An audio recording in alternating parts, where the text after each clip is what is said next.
Hi guys, Marcus here and welcome to Chinese Entertainment Update, March 28th, 2023. I release episodes every Tuesday, Thursday, and Sunday between 7 and 10 p.m. Pacific Time. This is episode 665 and the rundown with timestamps is in the description box below. Now, because I use Chinese names quite a bit on my show, if you want the English spelling of them, you can turn on subtitles. I create them myself. In today's episode, Road Home with Douban and 7 Tan gets its opening Douban rating. Tiffany Tang wasn't on stage at Weibo Night because she was late, and she was late because she was doing a live stream arranged by her studio, and her fans are furious. Jackie Chan chokes up as he laments the action star situation of today. And my first thoughts on Who Is He with Zhang Yi and Chen Yusi. But first, here's what's recently premiered, 3 dramas for today and yesterday. First, there's Nothing But You, a sports drama starring Leo Wu and Zhou Yutong. It premiered yesterday, March 27th. According to WeTV, Leo Wu is a badminton player turned tennis player who's always being used as a substitute. Zhou Yutong is an elite professional who's going through a bottleneck period in her life. The two meet when they join a tennis club and form a relationship as they take the tennis club to new heights. Nothing But You is slated for 38 episodes and is available on WeTV with English subs. Then there's Pledge of Allegiance, previously known as Brotherhood of Blades, Shadow of Mountain and River. The costume drama starring Leon Zhang and Chen Ruoxuan premiered earlier today. In it, Leon Zhang is a petty thief who, due to a misunderstanding, becomes a member of the Embroidered Uniform Guards. Chen Ruoxuan is an official's son who's also a member of the Guards. Together they form a brotherhood and solve crimes. Rounding out the lead cast is Sun Yi's character, an assassin. Pledge of Allegiance is adapted from the movie Brotherhood of Blades, which stars Zhang Zhen, Li Dongxue, and Wang Qianyuan. The drama is slated for 24 episodes and is available on iQIYI with English subs. Lastly, there's Desire and Poem, a modern drama starring Yuan Hao and Cai Biyun. It premiered earlier today as well. It's described as a story of a rebellion of several young people who gather for justice and revenge in the finance industry. It is slated for 40 episodes and is available on YouTube with auto-translated English subs.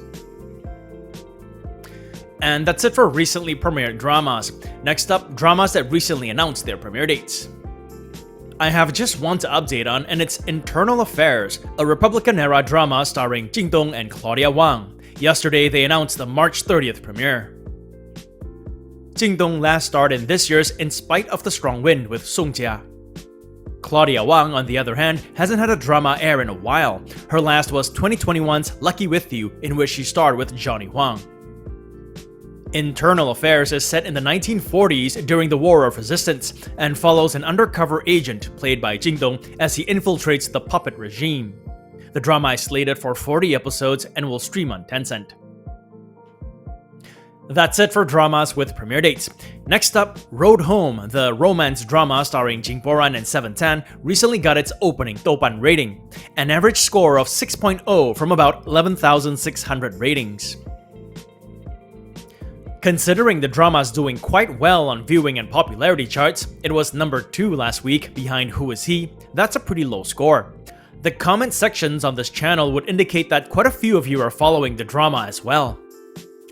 As always, when a drama gets its opening Douban rating, I ask those who are following it, too high, too low, or just about right. Let us know in the comment section below. And that's it for drama updates. Moving on, celebrity updates, and today we begin with Tiffany Tang, who hit a bit of a quagmire on Weibo Night. As I updated in last episode, Sena held the 2022 Weibo Night a few nights ago. The event saw stars strutting on stage to pick up some interesting awards. One of those awards, Textured Actors of the Year, was given to Cecilia Liu, Tiffany Tang, Tong Liya, Yang Mi, and Angelababy, but Tiffany Tang was noticeably missing when the ladies took the stage. The word on social media is that the 39-year-old actress was held at the door and not allowed in because she was late. Tiffany shared this photo on the night with a hug emoji. Netizens interpreted it as to comfort fans who wanted to see her on stage but ultimately did not. Sina Entertainment reported on this in an article titled, "Tiffany Tang could not participate at Weibo Night. Her fan club clarified she was stopped at the door and her studio was harshly scolded." According to the article, Tiffany was stopped at the venue's entrance for 20 minutes, causing her to miss her award. She was stopped because she was late, and she was late because her studio had booked her for a live stream on the night as well. Reportedly, Weibo Night organizers tried to accommodate for her by delaying her award, but in the end, the show went on without her. Tiffany's fans were beside themselves and lashed out at Tiffany's studio for booking her for a live stream on the same night as Weibo Night. Indeed, if we look back at the picture Tiffany shared, all the top comments urged her to change her team. This isn't the first time Tiffany's fans have criticized her studio. In the past, fans have pointed out that Tiffany hasn't been given good enough gigs or roles in dramas and such. This could be a personal decision though. Tiffany hasn't been quite as active since she gave birth in 2020. Her last drama was 2020's The Legend of Xiao Chuo, in which she starred with Sean Doe. And just another thing on Weibo Night before we move on, I personally enjoyed seeing Hookah and Leo Wu sharing the stage during the presentation of the award for Most Focused on Actors of the Year. Even though Leo is all grown up now, I'm sure it took fans of Nirvana and Fire back to when he was just 15 and sharing the screen with Hookah. Here are Hookah and Leo Wu as Mei Chang-soo and Fei Liu respectively in the 2015 drama. Next up for celebrity updates, Jackie Chan chokes up as he laments the action star situation of today.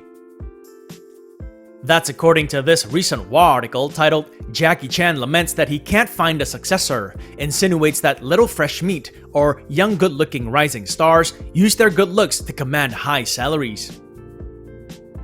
Jackie has a new movie coming up called Ride On. It hits theaters on April 7th, Jackie's birthday. While promoting the movie, he did an interview where he spoke about action stars, particularly the lack of them.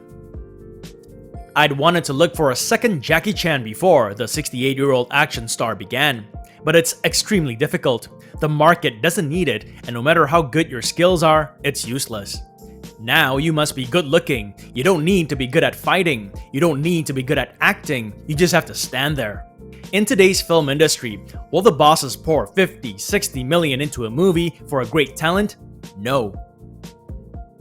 Jackie shook his head and choked up as he continued, "The market doesn't need guys who know how to fight, just as long as they're famous. They'll just use a stunt double. I hope that one day we can go back to our era, and those real action boys will have a chance."